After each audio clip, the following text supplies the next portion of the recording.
مساء الخير أو صباح الخير على حسب بتشوفوني امتى.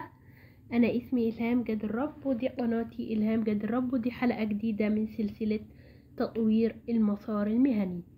لو بتواجه تحدي في شغلك كHR وحاسس إنك واقف مكانك، أو لو لسه بتبدأ وحاسس إن الطريق مش واضح، الفيديو ده هيكون الGPS بتاعك. هوريك الخطة اللي هتخليك تتحول من موظف عادي لHR ليدر محترف.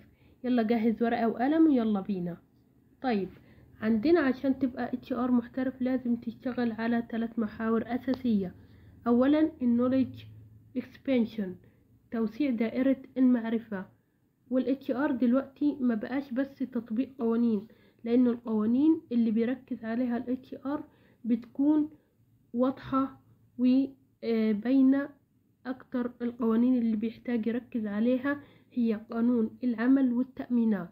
لازم تبقى فاهم قانون العمل المصري وتحديثاته كويس جدا، خصوصا في شؤون الموظفين والمرتبات. دي أساسيات وما ينفعش تتهز فيها.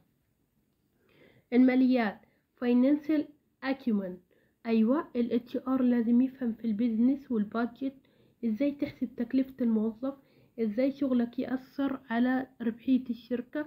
ده بيخلي كلامك مع الإدارة العليا كلام واثق وكلام ليه ثقل.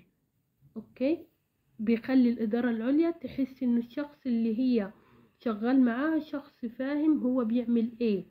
طيب، اتعلم أدوات ال HR الرقمية زي Human Resources Information System. لازم شغل ال HR يكون رقمي وسريع. 2. صقل المهارات التطبيقية. المحور الثاني هو Skills Sharpening. المعرفة لوحدها مش كفاية، لازم تطبقها. ازاي تعمل ده؟ تتقن الداتا اناليسيز، حول شغلك كله الأرقام.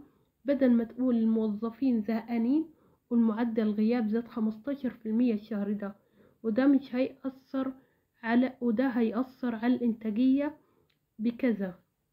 لأنه زي ما احنا عارفين إنه المديرين أو البيزنس، لغة البيزنس الأرقام. مهارة حل المشكلات أو البروبلم سولفينج. ال HR بيتعرض لمشاكل معقدة كل يوم. قدرتك على تحليل الموقف وتقديم حلول مبتكرة وعملية. طيب، وكمان تكون مونترينج أو كوتشنج، لأنه دورك بيتطور من مجرد موظف لشخص بيساعد المديرين والموظفين إنهم يتطوروا ويطلعوا أحسن ما عندهم. الإمباكت ريبيتيشن، لازم الناس تحس بقيمتك في الشركة، وخليك الشخص اللي الناس بتلجأ له لما يكون في مشكلة أو قرار مهم. ده بيجي من ثقتهم في حكمك. وابني علاقات قوية مش بس مع المديرين، كمان مع الموظفين العاديين. خليك ال HR لازم يكون جسر بين الإدارة والموظفين. وخلي دايما في بالك وانت في طريقك في التعلم انك تدور على شهادة احترافية معروفة ومحترمة في المجال بتاعك، زي SHRM اللي هي شارب او غيرها. زي عشان تدي لنفسك ختم الجودة والاحترافية العالمية. او مثلا لو بتشتغل في مكان ومعتمد في مجال الموارد البشرية، يعمل لك recommended عشان برضو يكون عندك ثقة لو حبيت تطور اكتر في المجال.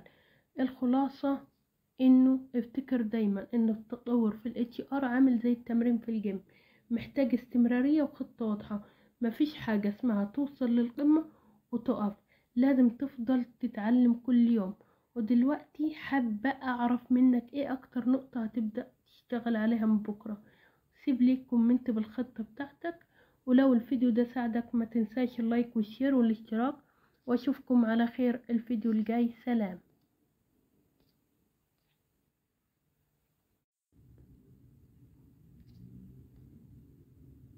مساء الخير أو صباح الخير على حسب بتشوفوني امتى. أنا اسمي إلهام جاد الرب، ودي